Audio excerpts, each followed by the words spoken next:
Okay, today we are discuss about how to calculate FD and RD of EIGRP routers. मतलब EIGRP router अपने destination तक reach करने के लिए FD और RD कैलकुलेट करते हैं.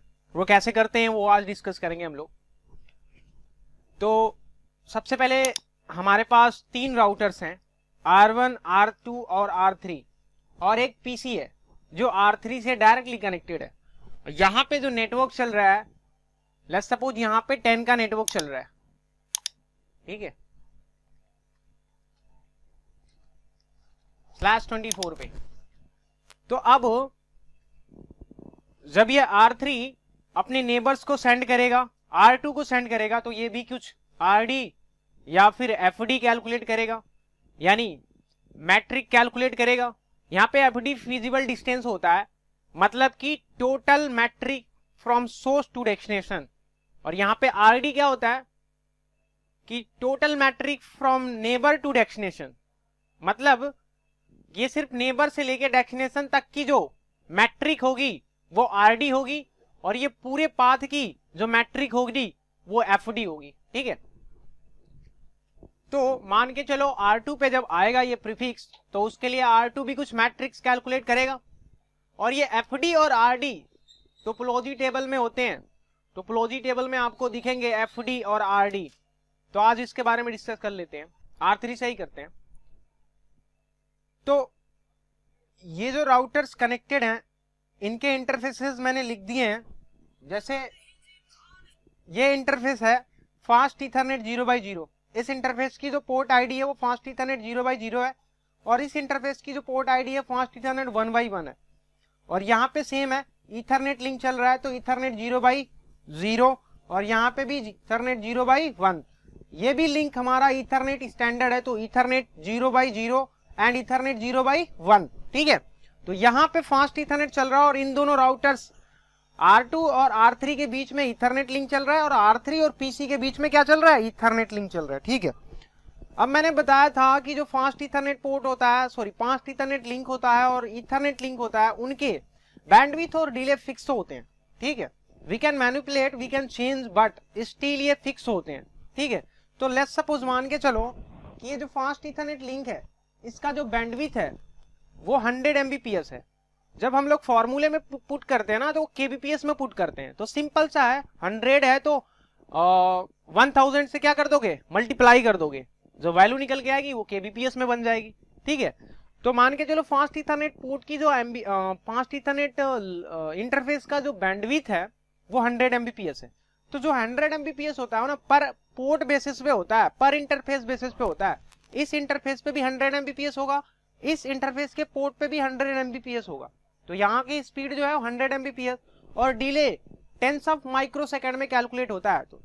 तो जो फास्ट इथरनेट पोर्ट का जो डिले होता है ना, वो 100 टेंस ऑफ माइक्रो सेकेंड होता है. ठीक है, उसी तरह इथरनेट इथरनेट इंटरफेस का 10 Mbps होता है, यानी kbps में चेंज करोगे तो 1000 10,000 होगा, 000 हाँ, तो 10,000 kbps में ये कन्वर्ट हो जाएगा. उसके बाद इसका कुछ डिले भी होता है, जो डिले होता है 1000 माइक्रो सेकेंड. ठीक है, उसी तरह ये भी इथरनेट स्टैंडर्ड है, इथरनेट इंटरफेस है, तो सेम होगा 100 MB और 1000 माइक्रो सेकेंड डिले. ठीक है, तो अब मान के चलो R3 से और ये PC तक, मतलब इस IP तक रीच करने के लिए जो मैट्रिक कैलकुलेट किया है R3 ने, वो 200 किया है. एक चीज आप याद रख लो कि जब भी डायरेक्टली कनेक्टेड नेटवर्क में जब मैट्रिक कैलकुलेट करता है राउटर्स, मतलब किसी भी राउटर्स पे जो डायरेक्टली कनेक्टेड इंटरफेस होते हैं, उनके लिए RD कैलकुलेट नहीं होती, सिर्फ FD कैलकुलेट होती है. तो R3 से ये जो प्रीफिक्स है वो डायरेक्टली कनेक्टेड है ना, तो इसलिए इसकी FD कैलकुलेट होगी केवल. तो यहां तक R3 से लेके और इस PC तक जो मैट्रिक्स कैलकुलेट किया है R3 ने, वो 200 कर दिया. तो टोटल मैट्रिक मैंने बताया था सोर्स से लेके डेस्टिनेशन तक. इस केस में सोर्स कौन है, R3 है, और डेस्टिनेशन ये PC का IPs है. तो यहां से और यहां तक के बीच की जो मैट्रिक है वो 200 है, तो इसकी FD कितनी हुई, 200. ठीक है, अब सेम R3 इस प्रीफिक्सेस को अपने नेबर्स को सेंड कर रहा होगा. इस केस में इसका नेबर कौन है, R2 है. ठीक है, तो R2 भी क्या करेगा, इस डेस्टिनेशन तक रीच करने के लिए कुछ मैट्रिक्स कैलकुलेट करेगा. तो लेट्स सपोज मान के चलो यहां तक इसने मैट्रिक कैलकुलेट की है 200, लेकिन R2 से और R3 के बीच में इसने मैट्रिक कैलकुलेट कर दी 300। तो जो इसकी एफडी बनेगी 300 प्लस 200, मतलब मैंने बताया था ना सोर्स से लेके डेस्टिनेशन तक टोटल मैट्रिक एफडी में कैलकुलेट होती है।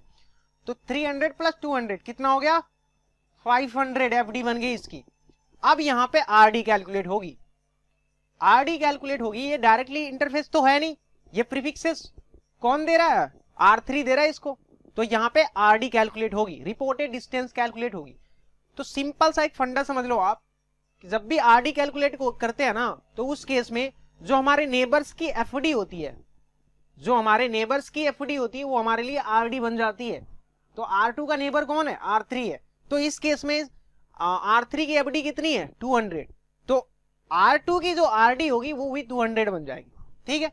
तो यहाँ पे R2 ने कैलकुलेट कर लिया इस मैट्रिक तक रीच करने के लिए एफडी 500 और आरडी 200, ठीक है। अब इस प्रीफिक्सेस को R2 R1 को भी शेयर करेगा, मतलब इस केस में इसका नेबर R1 भी है।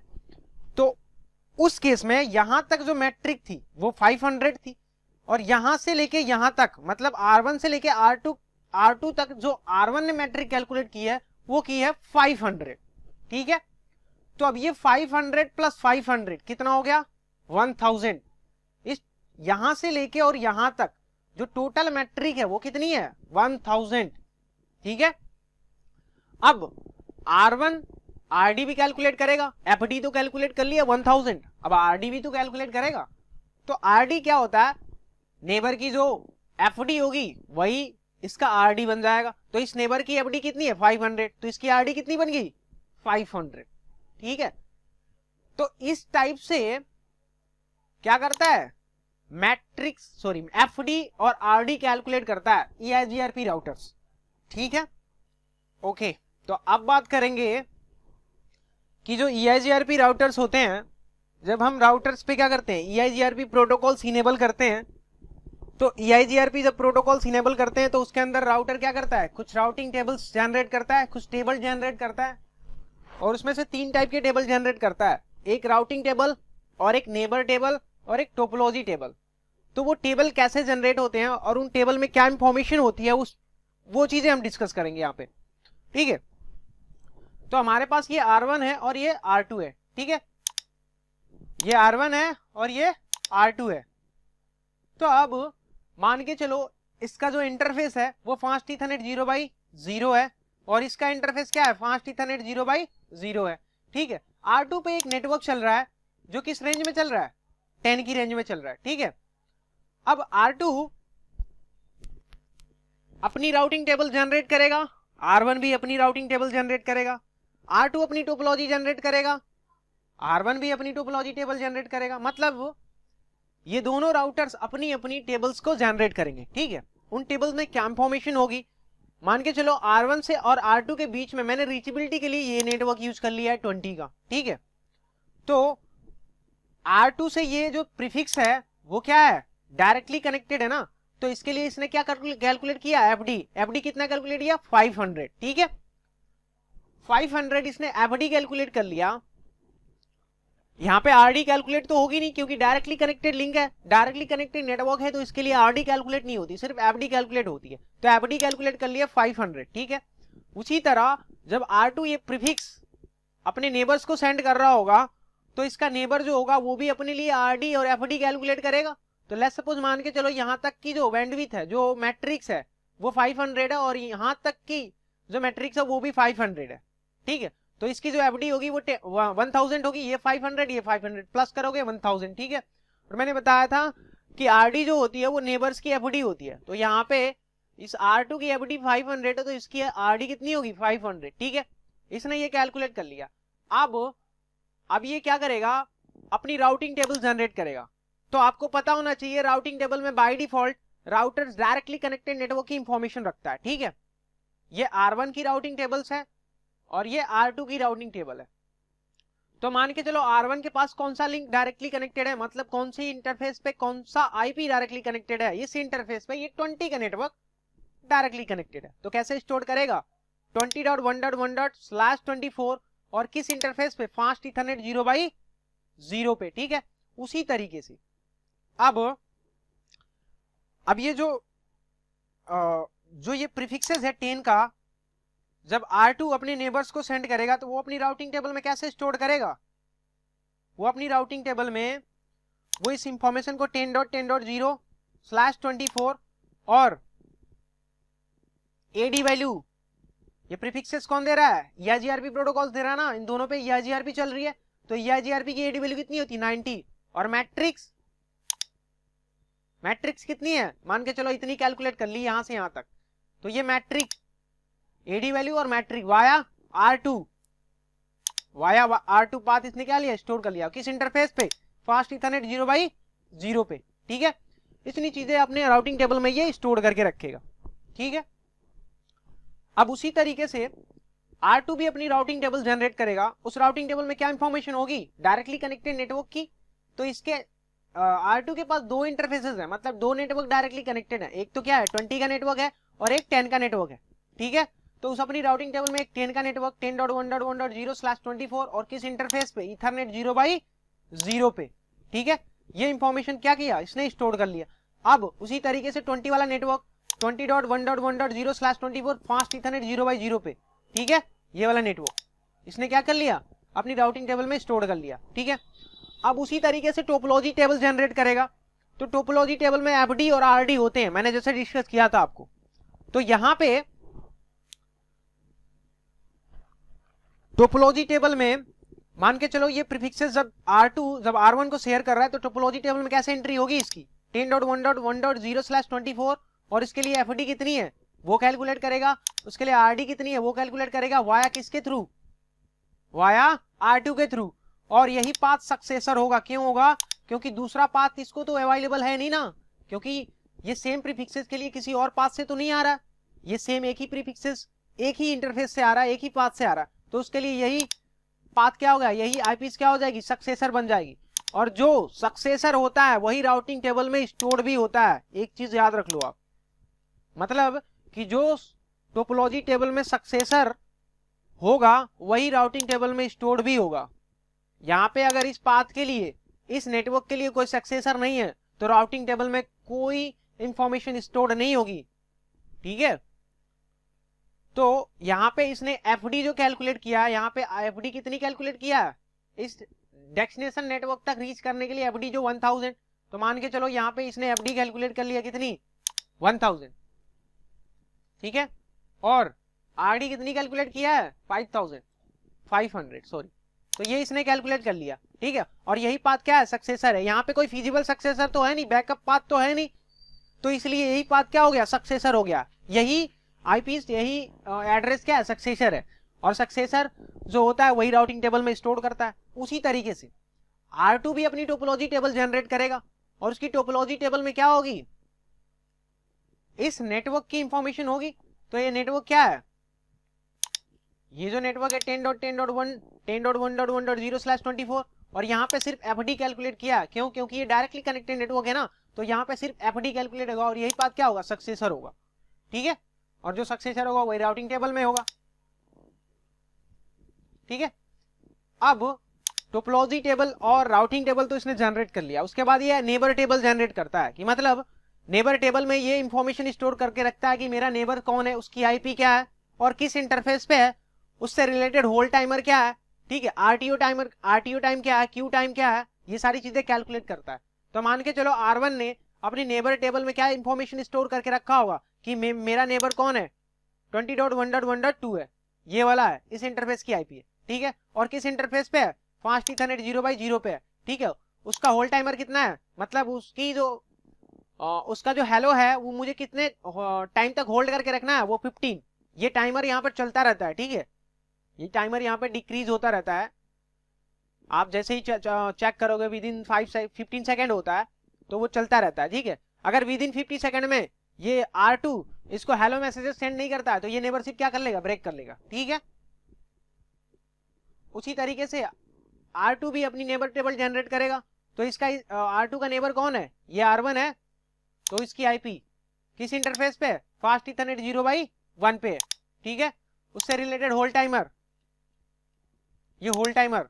ठीक है, ये सारी चीजें क्या करता है, R1 और R2 मतलब EIGRP राउटर्स जो भी होते हैं, ये 3 टाइप के टेबल्स को जनरेट करते हैं और इस टाइप की इंफॉर्मेशन को स्टोर करते हैं। ठीक है, अब बात करते हैं कि जो EIGRP राउटर्स होते हैं वो सक्सेसर और फीजिबल सक्सेसर कैसे कैलकुलेट करते हैं। ठीक है,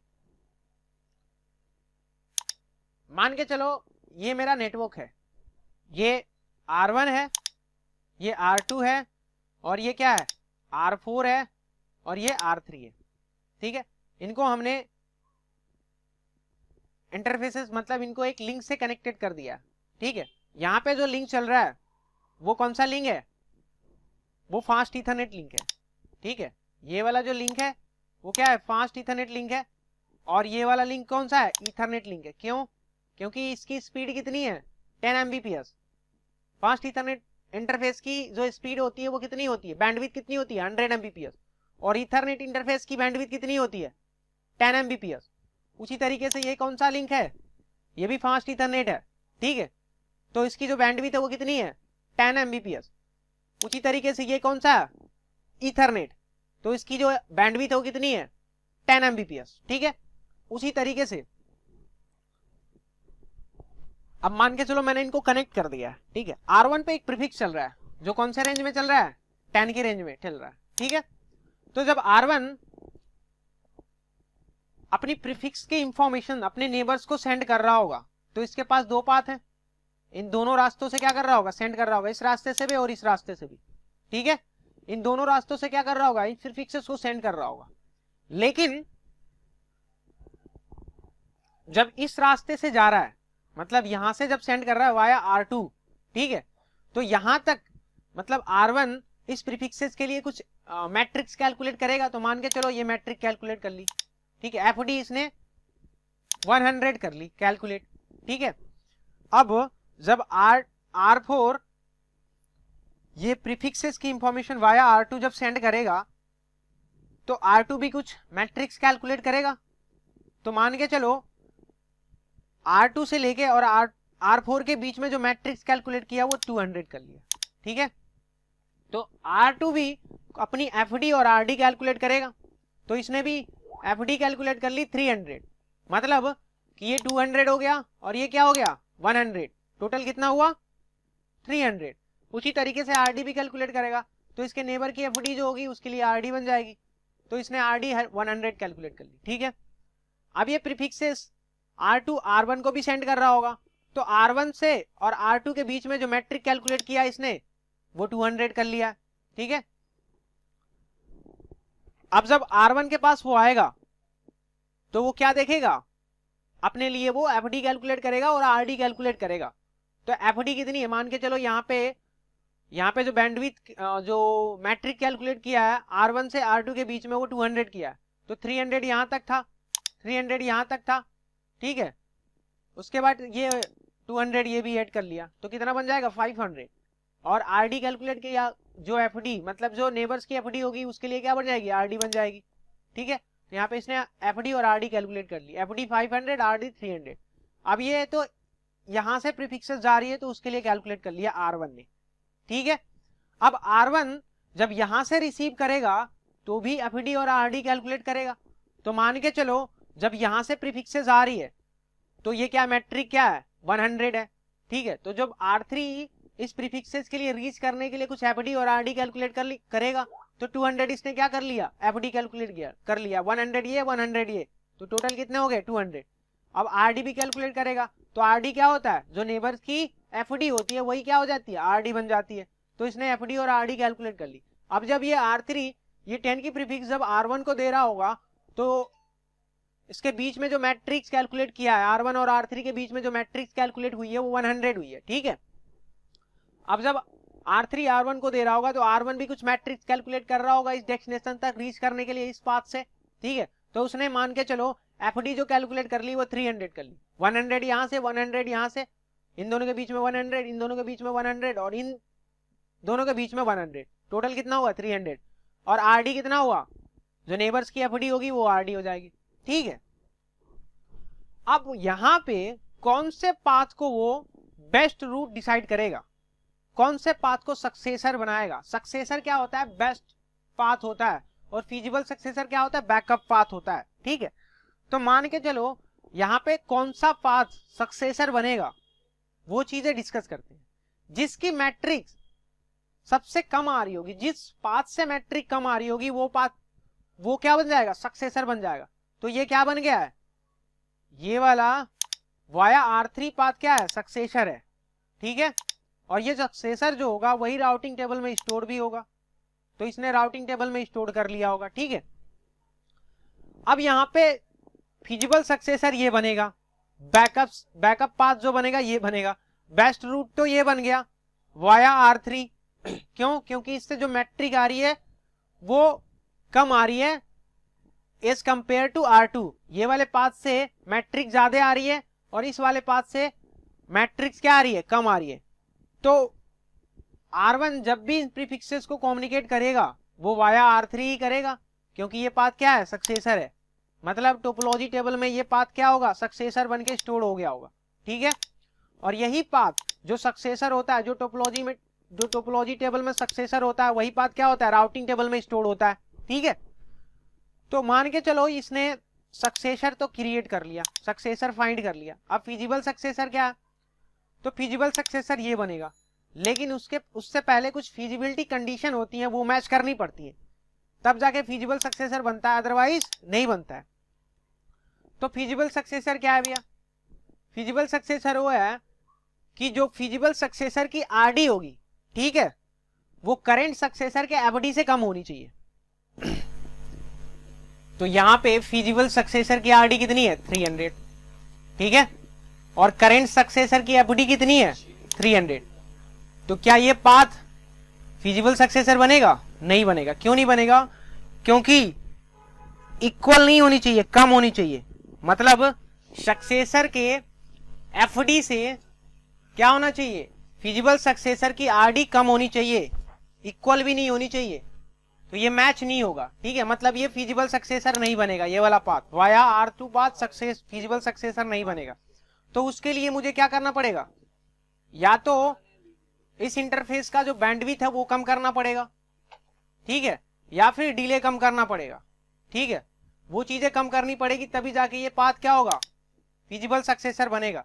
तो हम कुछ ऐसा करते हैं, कुछ ऐसी वैल्यू डिफाइन करते हैं कि ये पाथ क्या बन जाए, फिजिबल सक्सेसर बन जाए। तो उसके लिए मैं यहाँ पे क्या करता हूं, यहाँ पे मैं मैट्रिक्स क्या करता हूं, कम कर देता हूं। ठीक है, यहां पे मैं चेंजेस करूंगा। तो मान के चलो मैंने इस इंटरफेस का जो बैंडविड्थ है वो कम कर दिया है, तो उस बीच में R2 और R4 के बीच में जो मैट्रिक कैलकुलेट हुई है वो 100 हुई है। ठीक है, तो अब ये 100 और ये 100 कितना हो गया, एफडी यहाँ पे 200।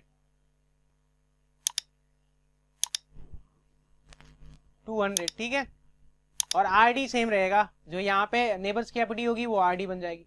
अब यहाँ तक 200 है, और जब यहाँ तक जाएगा ये भी 200 है, और यहाँ तक 200, तो ये 400 बन जाएगा। ठीक है, ठीक है, ये 400 एफडी कैलकुलेट कर लिया, R1 इस प्रीफिक्स के लिए 400 एफडी कैलकुलेट कर लिया। अब आरडी क्या होगा, इस R1 पे आरडी क्या होगा, इस मैट्रिक्स के लिए, प्रीफिक्स के लिए, इस प्रीफिक्स के लिए जो आरडी कैलकुलेट करेगा, जो हमारे नेबर्स का मतलब R1 के जो नेबर्स की एफडी होगी वो इसके लिए क्या होगा, आरडी होगा। तो यहाँ पे R2 की एफडी कितनी है, 200, तो यहाँ पे इसके लिए क्या बन जाएगा, जो आरडी बन जाएगा वो 200 बन जाएगा। अब ये पाथ क्या हो जाएगा, फिजिबल सक्सेसर हो जाएगा। फिजिबिलिटी कंडीशन यहाँ पे मैच हो जाएगी ना। ठीक है, जो फिजिबल सक्सेसर की आरडी है वो क्या है, करेंट सक्सेसर के एफडी से क्या है, कम है ना। मतलब ये 300 है और ये क्या है, 200 है, तो वाया R2 पे पाथ क्या बन जाएगा, फिजिबल सक्सेसर बन जाएगा। ठीक है, तो अब ये अपनी टोपोलॉजी टेबल में इसको कैसे स्टोर करेगा, 10.1.1.0/24। ठीक है, उसके लिए जो मैट्रिक्स है, जो एफडी वो कितनी है, वो एफडी जो है कितनी है, 300 है, और आरडी कितनी है, 200 है।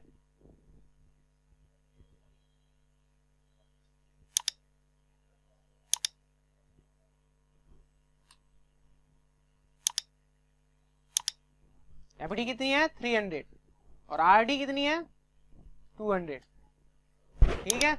वाया किसके थ्रू, R2 के थ्रू, और यही पाथ क्या है, सक्सेसर है। क्यों, क्योंकि इस पाथ से मैट्रिक क्या आ रही है, कम आ रही है, तो ये पाथ क्या होगा, सक्सेसर हो जाएगा। और जो सक्सेसर होगा टोपोलॉजी टेबल में, जो पाथ सक्सेसर होगा वही राउटिंग टेबल में भी स्टोर होगा, ठीक है। तो इस पाथ को क्या कर लिया इसने, राउटिंग टेबल में स्टोर कर लिया। वाया किसके थ्रू, वाया R2 के थ्रू,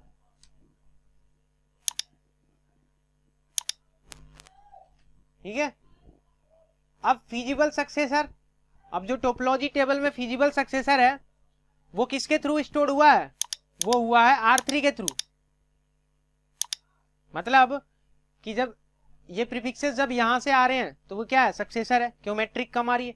जब ये प्रीफिक्सेस यहां से आ रहे हैं तो मैट्रिक कितनी आ रही है, ज्यादा आ रही है। लेकिन फिजिबिलिटी कंडीशन में जब ये मैच हो गया है तो ये फिजिबल सक्सेसर बन गया। अब फिजिबल सक्सेसर बन गया तो टोपोलॉजी टेबल में भी स्टोर होगा। अब टोपोलॉजी टेबल में स्टोर होगा तो मान के चलो ये 10.1.1.0/24, इसके लिए इसने एफडी कैलकुलेट किया कितना, 400।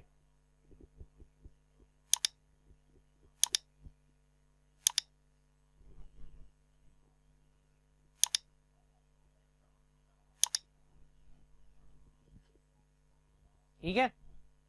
और आरडी कितनी कैलकुलेट की है, 200। तो आप यहीं पे देख लो, ये जो फिजिबल सक्सेसर की आरडी है वो करेंट सक्सेसर के एफडी से कम है ना, तो इसलिए क्या है, फिजिबल सक्सेसर है। और जब फिजिबल सक्सेसर कंडीशन मैच हो जाती है देन तभी राउटिंग टोपोलॉजी टेबल में स्टोर होती है, अदरवाइज स्टोर नहीं होती है, ठीक है। तो अब ये क्या हुआ, मान के चलो ये लिंक हो गया डाउन, अब ये लिंक हो गया डाउन, उस केस में इसके पास क्या है, बैकअप पाथ है ना, वो तुरंत क्या करेगा, इस फिजिबल सक्सेसर को सक्सेसर बना के राउटिंग टेबल में स्टोर करवा देगा।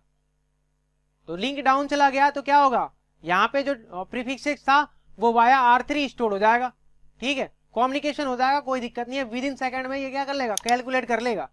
तो EIGRP एक ऐसा प्रोटोकॉल है जो बैकअप पाथ रखता है, ठीक है, ना RIP रखता है ना OSPF रखता है, और कोई प्रोटोकॉल्स नहीं रखते। EIGRP एक ऐसा प्रोटोकॉल है जो बैकअप पाथ रखता है, ठीक है, डेस्टिनेशन तक रीच करने के लिए। अगर एक नेटवर्क के लिए मल्टीपल पाथ अवेलेबल हैं तो उसमें से क्या करता है, वो RD FD कैलकुलेट करता है, ठीक है, उस कैलकुलेट करके वो सक्सेसर और फिजिबल सक्सेसर टोपोलॉजी टेबल में स्टोर कर लेता है। अगर सक्सेसर डाउन होता है तो तुरंत फिजिबल सक्सेसर को सक्सेसर बना के राउटिंग टेबल में स्टोर करवा देता है। और राउटर जब भी कम्युनिकेशन करता है राउटिंग टेबल को लुकअप करके करता है, तो जब राउटिंग टेबल में कोई पाथ नहीं होगा तो कम्युनिकेशन कर पाएगा, नहीं कर पाएगा। तो तुरंत क्या करता है, ये फिजिबल सक्सेसर को सक्सेसर बना के राउटिंग टेबल में स्टोर करवा देता है, ठीक है।